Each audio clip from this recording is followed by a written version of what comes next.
Best Irish music on irishradio.org with Jerry Byrne. Irish Radio, I'm Jerry Byrne. And I've been speaking to the great and the good from Ireland, from the world of entertainment, the community, and I've got a gentleman whom I've spoken off air to on numerous occasions. And following their progress and the things that they've done, I've already spoken to some representatives of the organisation before and people aligned with them. They're Border Communities Against Brexit. People who live in Northern Ireland and Southern Ireland near the border who Brexit would have a serious impact on. Now, I've got a gentleman who's been very much involved in Border Communities Against Brexit, co-ordinator from Drummondtee in County Armagh, Damian McGenity. Damian, how are you? I'm very well, Jerry. How are you? Not bad at all, not bad. Damian, you've it's been a long road. You started over 4 years ago. It's been a very long road, Jerry. Lots of twists, lots of turns, lots of ups and lots of downs, and lots of lies told and manipulation. And I suppose we didn't get where we are today with the deal without a lot of hard work and a lot of lobbying and a lot of behind-the-scenes work done by ourselves. And I suppose the deal that was done in the last few days has been important for Ireland in terms of its exports and its dealing with the UK. But the protocol that was agreed at the beginning of the month for us living in border communities is critical. It has been vital. And what it does, it guarantees that there would be no border on the land, that instead that goods will be checked in the ports. Because remember, while we're still in the north, out of the EU, we were aligned to EU customs rules and certain rules within the single market. But that effectively means that the border is where we have said for 4 years it should be, in the Irish Sea. Yes. Now you've been involved with a lot of very powerful people in all of this. You've had numerous contacts, I know, with the Irish government. Now you've also had numerous contacts and meetings, and indeed got a great hearing with many members of the EU. Yes, it's been. I suppose looking back on it was a very wide-ranging campaign. It was firstly, and we put up posters right along the border. It was to highlight to the people who live here the risk of this deal going badly wrong for us, that we would have had physical infrastructure, and given the history and that we have had in this country, that would have been a catastrophe. It would have seen a re-emergence of violence. It would have caused huge economic damage on the island, because we have, in effect, an all-island economy. And we took our campaign to the members of the European Parliament.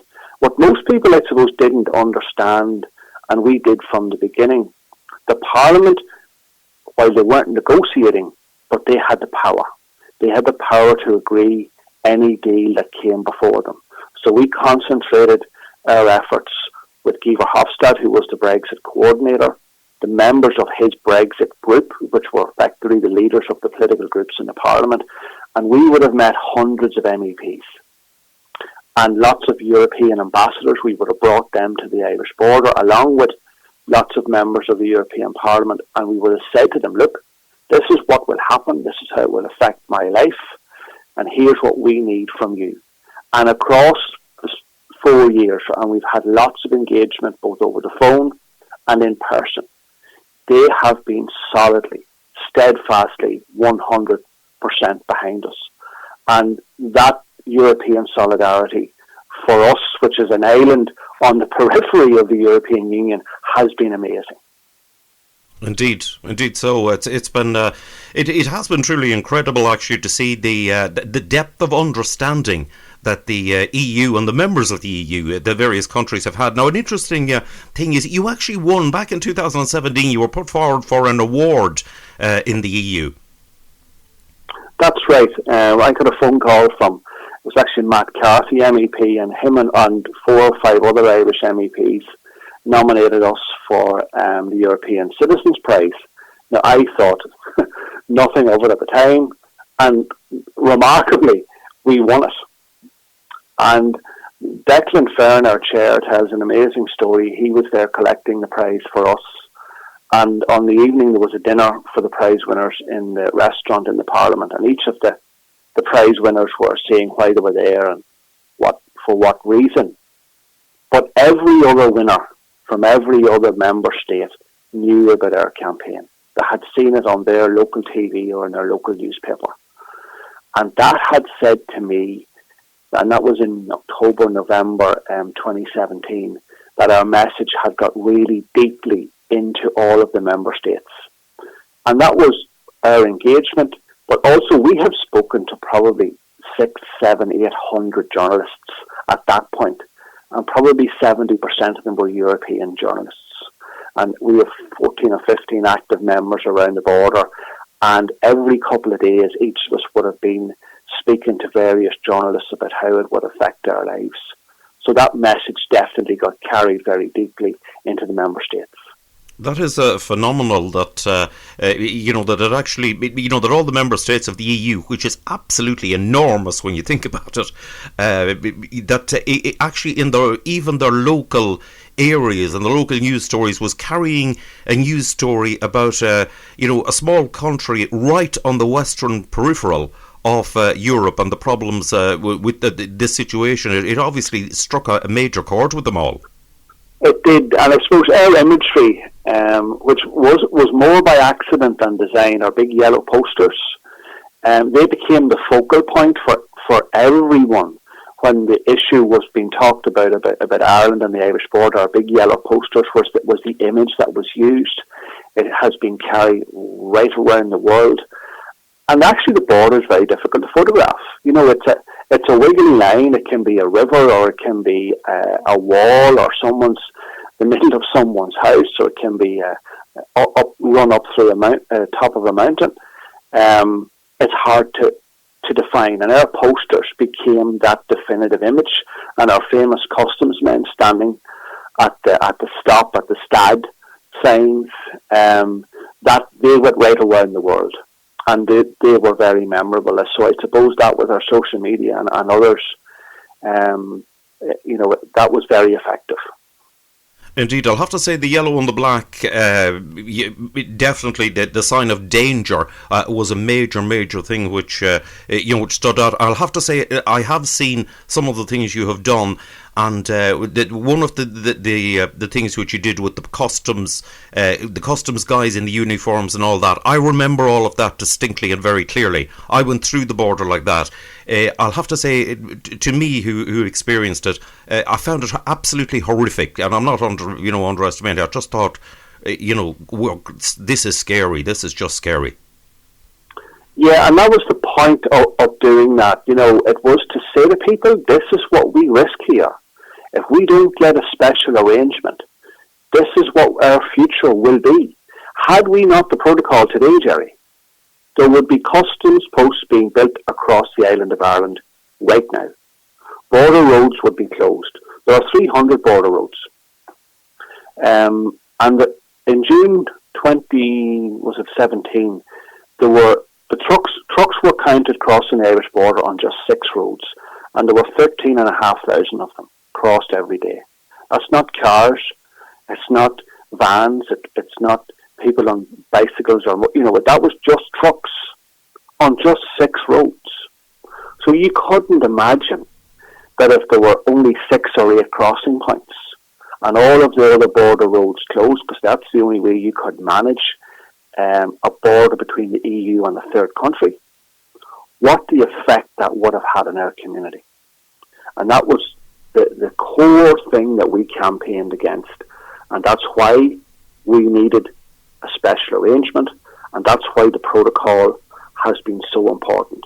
And when I listen to Brexiteers, particularly here in Ireland in the DUP, decrying the protocol, these guys need to realise that in the north, and your English, an English audience need to realise, we're 2.8% of the UK population.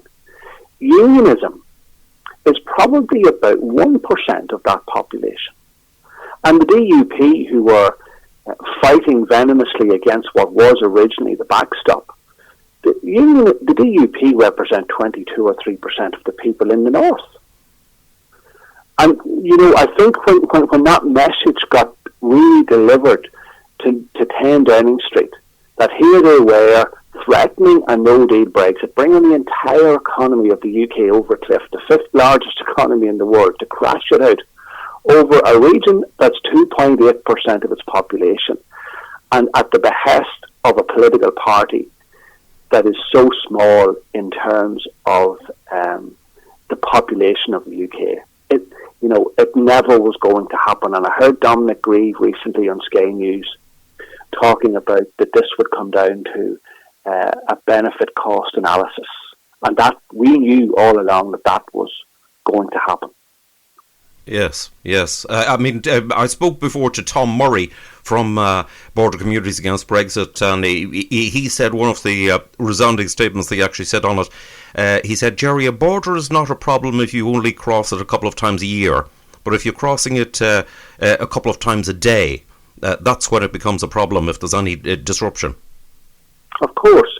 And you see, you have to remember, we've had a fantastic peace process in the last 20-odd years since the signing of the Good Friday Agreement. And the island has developed economically in a fantastic way. And what happened, you had companies in the south who were naturally larger than companies in the north, and what they did, they came north and they bought those companies. They created economies of scale. They've become world leaders, particularly in agri and agri-food and pharmaceuticals. And product crosses this invisible border all the time for manufacturing processes before it's sold. Some products cross 3, 4 and 5 times. Had we had a border implemented, not just a hindrance of the checks, you would have had tariffs. Those businesses would have closed and the economic damage would have been tremendous. But the one thing that we have said from the beginning that is more important than money is our peace process. And that would have been at huge risk. And to think that people who live here, who live along this border, because we're one community, the DUP and others, who fought venomously and brought us to the precipice of a no deal, that would have put that at risk. For me, it's unforgivable, and I don't understand why they would have done it. Yes, it's it was quite scary times when only possibly a few weeks ago when Boris Johnson was threatening actually to pull out of the deal that he'd already signed about the backstop. Yeah, that was the internal market bill. When that was a stake at the heart of the devolution that was agreed not just here with Stormont but also with Wales and Scotland, and would have risked the protocol being wrecked. It's very reckless behaviour.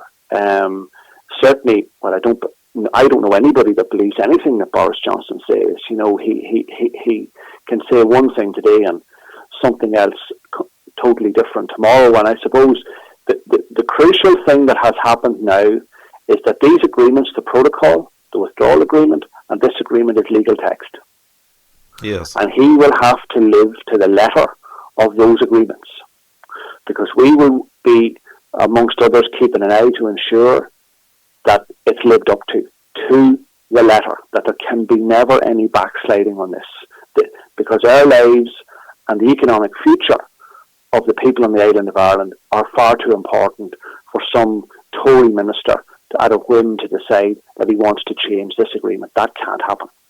Indeed, yes. Yeah, it is actually fascinating what you say about the processes of the lorries. And I know many people find it hard to believe that these items are going across this invisible border. But one of the things that I do know that does go back and forth, I don't understand the processes involved, but I do know one of them is the dairy industry, whereby milk is taken across one place, then it's something's done to it in the Republic of Ireland, then it goes back to Northern Ireland for something else, and then it actually goes back to the Republic of Ireland again. All part of this process. All part of its process of manufacture. That's common. It happens with so many businesses. Guinness, Jameson, they're manufactured in Dublin. They're sent by train, which comes up not a mile from where I live, and goes to a huge bottling plant in loyalist East Belfast, where there are hundreds and hundreds and hundreds of people employed. Had we had a no deal and a hard Brexit, that bottling plant would have closed. And that's replicated right across the sectors. And it would have been devastating. But thankfully, common sense prevailed. The lobbying work that we and others did. And I suppose we were fortunate in that in November 17 as well, with the midterm elections in the United States, that the Democrats took control of the House of Representatives. Speaker Pelosi was elected as Speaker, and Richard Neal became Chair of Ways and Means. And they steadfastly said from get-go, we will never table or pass a trade deal between the UK and the United States while there's a risk to people living in border communities with Brexit. We met Speaker Pelosi and Richard Neal on a couple of occasions. We've had lots of interaction with other members of the caucus, with the Ancient Order of Hibernians in the States and Irish Unity Conference and others, and they have lobbied on our behalf across the United States, and we keep up that contact. So it's important that they fully understand on the ground what the effects of, for example, the internal market bill would have been. And that lobbying work had continued right up to Christmas. Wow. I do know, I was in speaking to Tom Murray, he did say that I think it may have been Richard Neal who actually has a copy of the Good Friday Agreement actually in a frame up on his wall. He does, yes. And, it's funny, it's a very small world. He has family connections in Donegal, as does Brendan Boyle and his brother Kevin, who are both members of Congress. And funny, one of our members, Johnny Kelly, when he met Richard Neal, it was 18 months or 2 years ago, was saying to Richard that he had a treble great granduncle who was also elected to Congress in the United States and became chair of the Ways and Means Committee. Right. So, those little connections were fascinating as we rolled out our campaign. Right. Now, one of the things that has been achieved is that Northern Ireland is in a way better position than any other part of the UK. Yes, I suppose those people who, like me, who would want to remain, I suppose are looking jealously at the protocol where we are following EU rules, parts of the single market. I know that the majority of people in Scotland who, like us, voted Remain would wish for a deal like the one we have. It's unfortunate they don't. I suppose the main reason that we have the deal that we have is because of the Good Friday Agreement. It's the pillar and the cornerstone of our peace process. It protects our all-island economy, and by a dint of geography, this is an island. Yes, part of it is governed by the UK, but it was the only part of the UK that had a land border with another EU country. And that border became the central, most difficult issue in the Brexit negotiations for practically the best part of 3 years. And we've seen it as our job to make sure that it stayed there, and that we stayed steadfast and lobbied and made sure that those people who were negotiating, that we would have had contacts very high up within the EU Commission, with the task force, with Barnier's team. We had regular ongoing contact with Guy Verhofstadt and his team and members of the Brexit steering group to let them know how we felt as the negotiations progressed. And it was even amazing at some point in some of the communications that we would have seen paragraphs from some of our lobbying work that we would have sent to the EU that would actually have been put out in public statements. So, it was amazing to see that we, as just as ordinary people, like we're not full-time, we're certainly not paid in any way, that we were able to have that influence. Indeed. Well, that's the one interesting thing, actually. You guys, none of you guys are actually politicians. You're not even councillors. No, not at all. No, and we deliberately, when we set this up, there's people. We're not just from one side of the community. We have people very active people from both sides of the community here and both sides of the border. I suppose that's what really worked for us.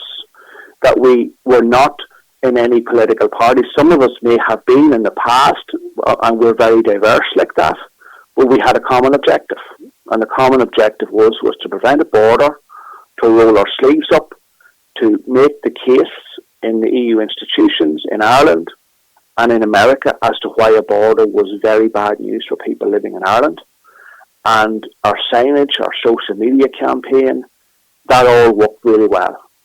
Indeed so. Indeed so. Do you think that you got more media coverage in Europe than you possibly got in the UK? No question. Absolutely, Jerry. We would have spoken at least to 60, maybe as much as 70% of the journalists we spoke to were European. Right. That is that's astounding, I'll have to say.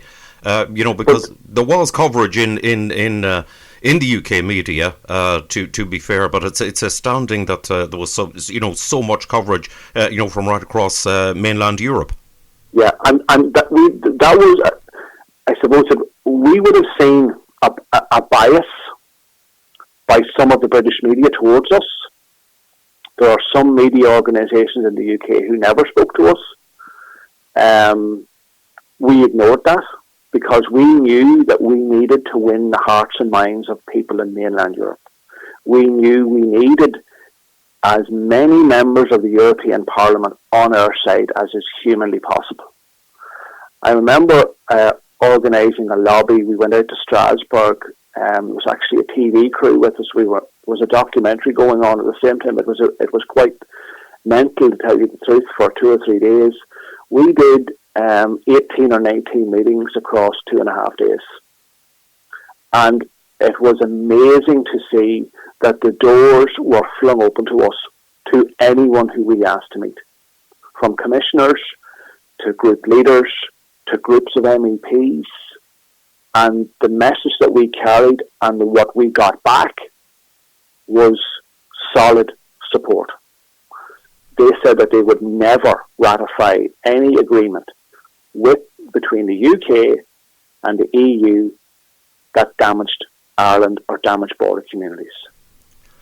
Damian, where to Border Communities Against Brexit now? What are you going to do at this stage? Jerry, I think we're entitled to a good retirement. But I've this funny feeling that I don't think you will. Well, we certainly are going to keep a tight eye on this agreement to make sure it's implemented fully. The other thing that we know, because we live here, the border region is a very poor region. It is the poorest region on the island of Ireland. And we're going to be chastising our politicians north and south for investment in the border region. We're also looking at, unfortunately, the DUP control the Ministry of Agriculture, and because we're out of the EU and out of the Common Agricultural Policy, there's now a new policy being written up as to how farms are going to be supported.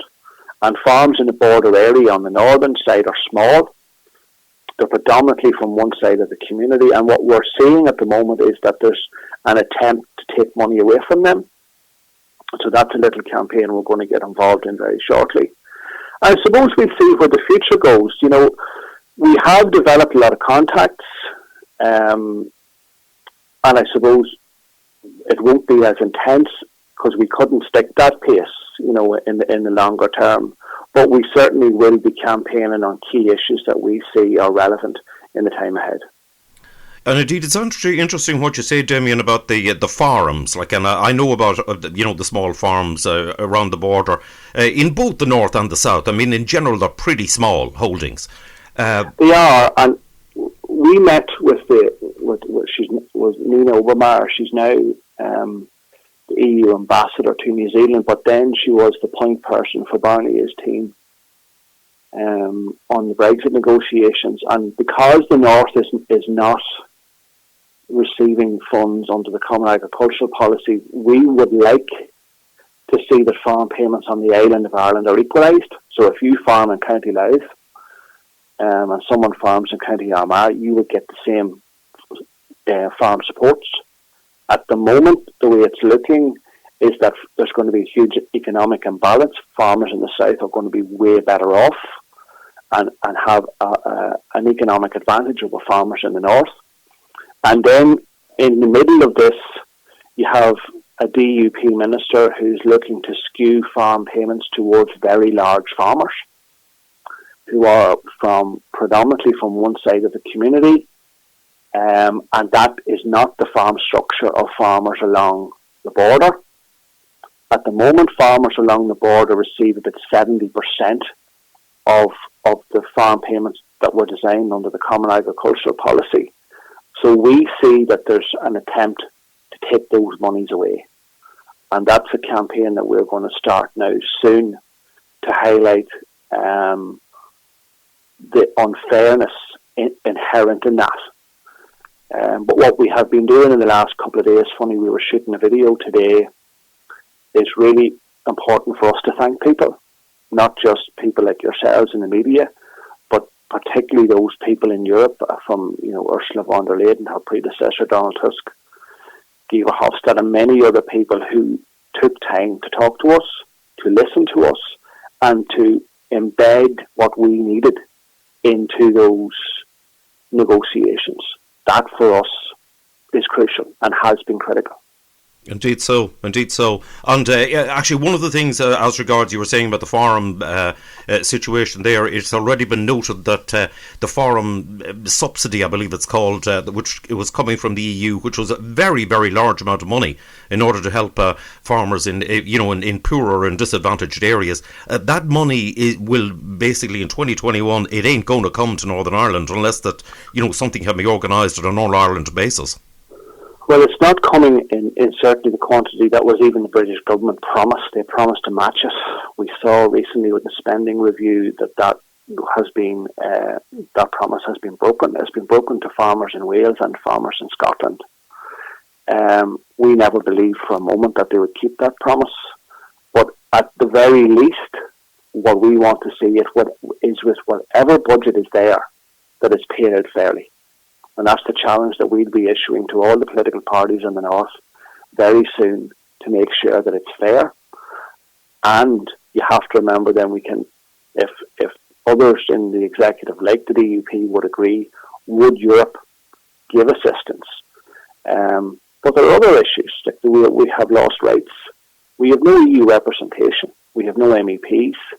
There are precedences in Europe, like Gibraltar and Malta, where EU citizens have representation by MEPs, and that's a little issue that we will want to have further discussions with people in the European Parliament and in the Commission with, and the Irish government, about how we can best get EU representation in the future.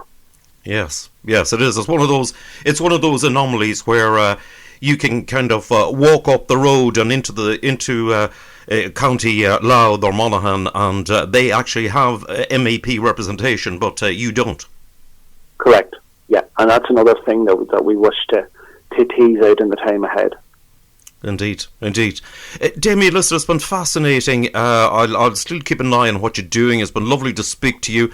I know there's a that this is not going to end here, and I know that the problems of the Brexit situation and everything else won't suddenly end, at the end of January, or even possibly the end of January 2022 either, for that matter. But Damian, listen, it's been lovely to chat to you. Thanks a million for your insight into all of it, and listen to yourself and all the members of Border Communities Against Brexit. Thanks a million. Thank you very much, Jerry. A very happy 2021, and I hope to talk to you in the new year. Thank you.